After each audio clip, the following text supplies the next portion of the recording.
Je me souviens encore de tes émissions, le débat africain que nous écoutions chaque matin avec mes camarades. C'était un rituel tous les dimanches et nous en débattions parfois jusqu'à 12 heures sans avoir mangé. Puis il y avait Archives d'Afrique. Mais progressivement l'eau coula sous les ponts et tu finiras par t'embourgeoiser comme beaucoup de journalistes africains qui d'un jour à l'autre prennent de l'influence dans l'espace public. Tu changeas. Tes émissions ont pris l'allure d'un savant dosage d'équilibrisme où les acteurs les plus acerbes contre les tyrannies étaient régulièrement interrompus ou recadrés. On ne te demande pas de prendre position sur la situation au Cameroun, mais de dénoncer le génocide dans la zone anglophone, les crimes contre l'humanité, les violations des droits de l'homme, les détentions arbitraires, les tortures. Qu'est-ce qu'un journaliste si ce n'est un défenseur des libertés et la démocratie? Je n'irai pas plus loin, mais je t'inviterai à te poser cette question: qu'est-ce que les Camerounais retiendront de moi? Pour l'instant l'image d'un homme aimé par le passé, mais qui aux heures les plus sombres de son pays a choisi de protéger des gens qui tuent, torturent et emprisonnent en toute impunité. Ce n'était plus un journaliste mais un commerçant. C'est triste, hélas. Bory Bertholdt, journaliste et activiste camerounais, en août 2019. Qui d'autre que le journaliste et activiste Bory Bertholdt, compatriote d'Alain Foka, peut bien décrire l'homme à la moralité douteuse, renvoyé de Radio France Internationale RFI. Nous avons dû explorer les zones d'ombre qui entourent la personnalité controversée du journaliste camerounais qui se prend aujourd'hui pour le plus grand panafricaniste.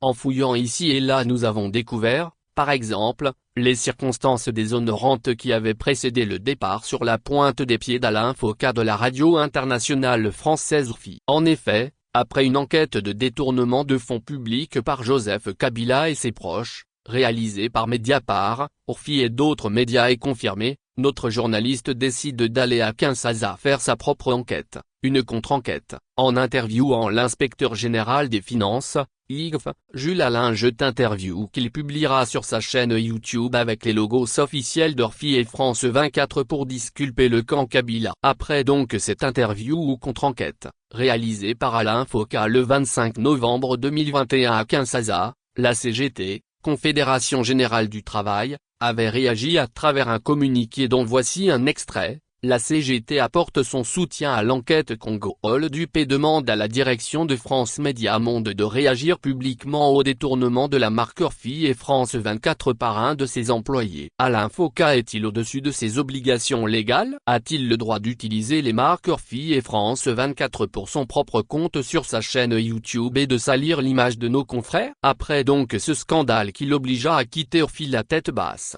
Alain Foka, un journaliste désormais à la morale douteuse, crée son Mansa et n'a trouvé aucun autre pays pour s'installer que le Togo, ce pays où la morale politique et la morale tout court ne sont pas les points forts des soi-disant dirigeants. Comme quoi, ceux qui se ressemblent s'assemblent. Et les rumeurs qui couraient sur sa présence au Togo se muèrent en une vérité révoltante le 5 février 2024 quand Alain Foka fut aperçu à Pia lors d'une cérémonie officielle, assis parmi les membres du gouvernement togolais, tout juste derrière Faure Gnassingbé. Et l'autre compatriote de notre ancien journaliste d'RFI, en la personne de Paul Chouta, journaliste d'investigation et blogueur, trouve bizarre que M. Foka qui considère la démocratie comme une aliénation pour les Africains, les élections trop chères, se cache derrière son supposé projet Mansa pour parler du panafricanisme. Quelle contradiction quand on sait que les curieuses théories qui sont les siennes sont également celles des dictateurs qui ne veulent pas quitter le pouvoir, comme Paul Biya ou Faure Gnassingbé. Si c'est ça le panafricanisme,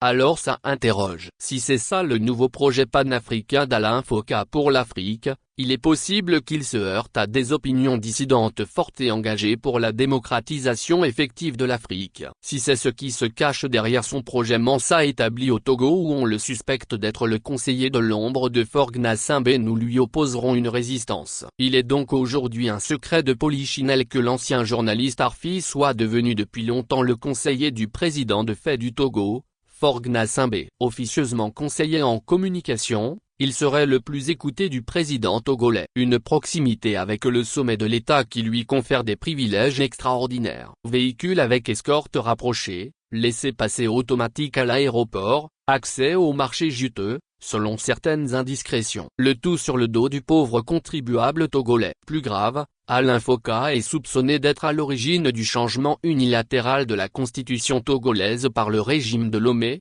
une nouvelle constitution controversée qui projette notre pays dans une hypothétique 5e république, synonyme de régime parlementaire.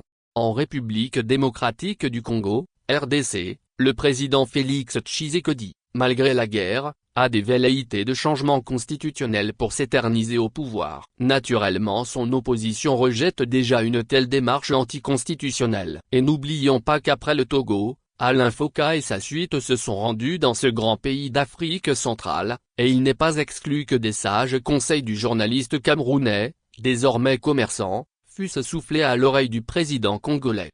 Le criminel revient toujours sur le lieu du crime, dit-on. Sinon, comment peut-on comprendre cet acharnement d'Alain Foka sur le Togo, au moment où les Togolais semblaient l'avoir oublié? Bien qu'il ne fût pas totalement parti, le mercenaire et l'escroc de la plume projette d'organiser une conférence du 26 au 28 juin 2025 à Lomé. Bien sûr, le grand panafricaniste à la morale chancelante, renvoyé d'Urfi, ne peut que parler de l'Afrique comme il le dit dans son programme, poser les bases d'une transformation profonde du continent sur nos propres valeurs, nos réalités et nos ambitions. Mais les intentions de M. Foka ne sont pas sincères, comme le font remarquer beaucoup de journalistes et autres observateurs sur le continent africain, dont certains l'accusent d'être en train de saboter le vrai combat de libération de l'Afrique. Et les Togolais, eux, se demandent, pourquoi le choix du Togo? En quoi la gouvernance désastreuse du Togo par Faure Gnassingbé est-elle inspirante pour conjurer le passé colonial de l'Afrique et rendre au continent sa fierté et l'éclat qu'il mérite? Comme le journaliste camerounais,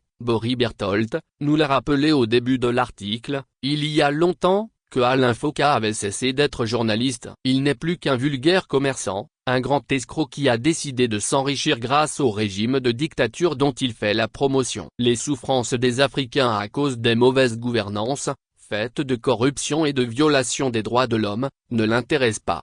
Samari Tchadjobo Allemagne. Actualité Opinion politique Togo.